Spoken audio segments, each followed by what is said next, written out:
صحابہ میں سب سے لمبی عمر پائی ہے حضرت سلمان فارسی رضی اللہ تعالیٰ عنہ نے۔ 350 سال ان کی زندگی ہے۔ اتنی زندگی صحابہ میں سے کسی کی بھی نہیں ہے جتنی حضرت سلمان فارسی رضی اللہ تعالیٰ عنہ کی ہے۔ بنیادی طور پہ یہ ایک مجوسی کے بیٹے تھے اور بڑے امیر کبیر خاندان سے تعلق رکھتے تھے۔ یہ اپنے باغ میں جاتے تو راستے میں ایک راہب کا کٹیا تھا، تو یہ گزرتے گزرتے اس کے پاس رکنے لگے، تو اس کی باتوں میں وحی کا اجالا تھا، تو اس کی باتیں اچھی لگنے لگیں۔ باپ کو پتہ چلا تو اس نے کہا کہ ہم مجوسی ہیں، آگ کو پوجتے ہیں اور یہ نصرانی ہے، تم اس کے پاس نہ بیٹھا کرو، کہیں تمہارا دین نہ لوٹ لے۔ لیکن ایسی طلب جاگ گئی تھی دل میں کہ وہ باز نہ آئے۔ باپ کو پتہ چلا تو اس نے گھر سے نکال دیا اور یہ دور جا کے کہیں ایک گرجا گھر میں ایک پادری کی خدمت کرنے لگے۔ اس نے ساری زندگی شفقت کے سائے میں حضرت سلمان فارسی کو رکھا۔ ناز و نعم سے پالا ہوا بیٹا گھر چھوڑ کے حق کی تلاش میں نکل کے اس کے گرجا گھر میں پہنچا تھا۔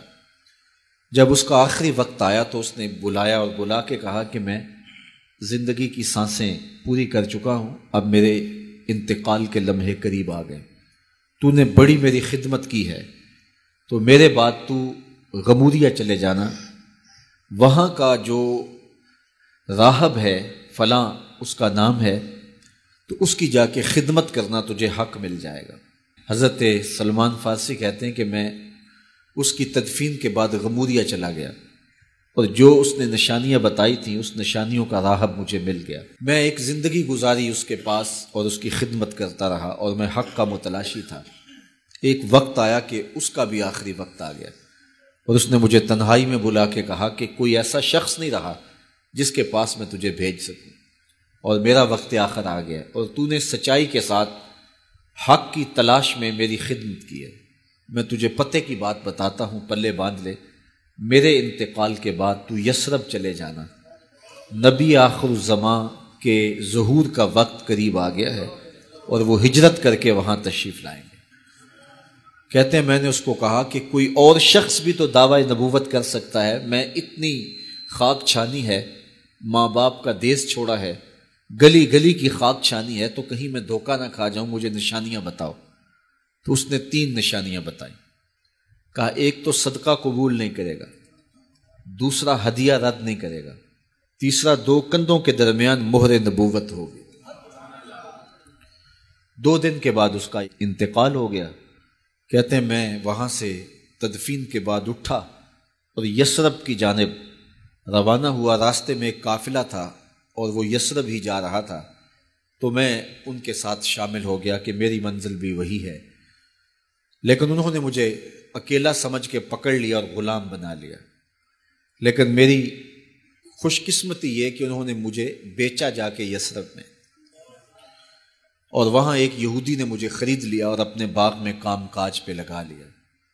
میں روزانہ ان ہمایوں لمحوں اور ان حسین گھڑیوں کا منتظر تھا جن کے لیے میں نے در در کی خاک چھانی تھی، کبھی عرش پر، کبھی فرش پر، کبھی ان کے در، کبھی در بدر، غم عاشقی تیرا شکریہ میں کہاں کہاں سے گزر گیا۔ کہا ایک دن میں اپنے باغ میں کھجوریں توڑ رہا تھا کہ ہوائیں گیت گانے لگی اور طلع البدر علینا کی صدائیں گونجنے لگیں۔ میں نے جلدی سے چھلانگ لگائی اور بھاگ پڑا۔ میرا آقا سمجھا شاید غلام بھاگ گیا، اس نے دوڑ کے مجھے پکڑ لیا۔ میں نے اس کو کہا میں بھاگا نہیں ہوں، یہ جسم تیرا ہی غلام ہے لیکن دل نوکر کسی اور کا ہے۔ میں کچھ کھجوریں لے گیا اور حضور کی خدمت میں حاضر ہوا اور جا کے میں نے پیش کی، اور میری نیت صدقے کی تھی۔ تو میں نے جب پیش کی تو فرمایا ہم نبی ہیں، صدقہ قبول نہیں کرتے۔ کہتے ایک نشانی پوری ہو گئی۔ اب کچھ دیر ڈال کے میں پھر کھجوریں لی اور میری نیت ہدیہ کی تھی۔ میں حضور کی خدمت میں جا کے پیش کی تو حضور نے قبول فرماتے ہوئے کہا ہم ہدیہ قبول کر لیتے۔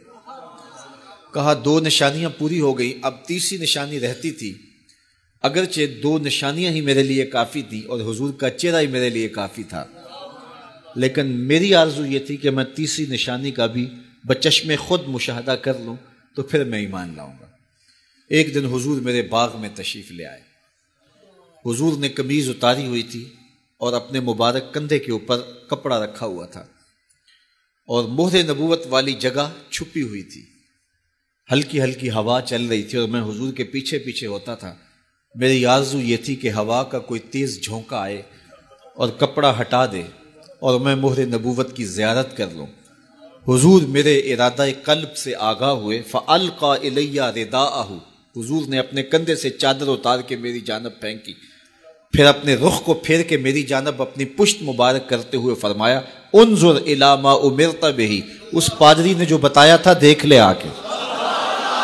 تو کہتے ہیں میں نے دیکھا تو حضور کے دو کندھوں کے درمیان مہر نبوت تھی، تو میں دوڑ کے لپٹ گیا اور حضور کے مہر نبوت کو چوم لیا اور میں حضور کا غلام بن گیا۔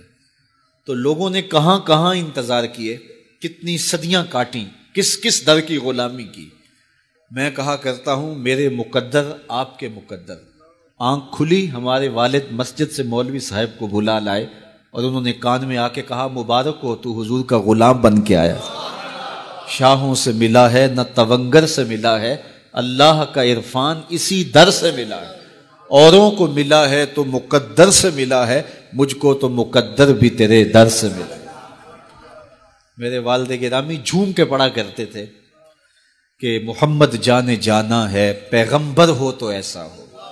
محمد جانے جانا ہے، پیغمبر ہو تو ایسا ہو، رسولوں کی بشارت سے مبشر ہو تو ایسا ہو، امر توقیر کا سب کو موقر ہو تو ایسا ہو، کیا ہم کو غلام ان کا مقدر ہو تو ایسا ہو۔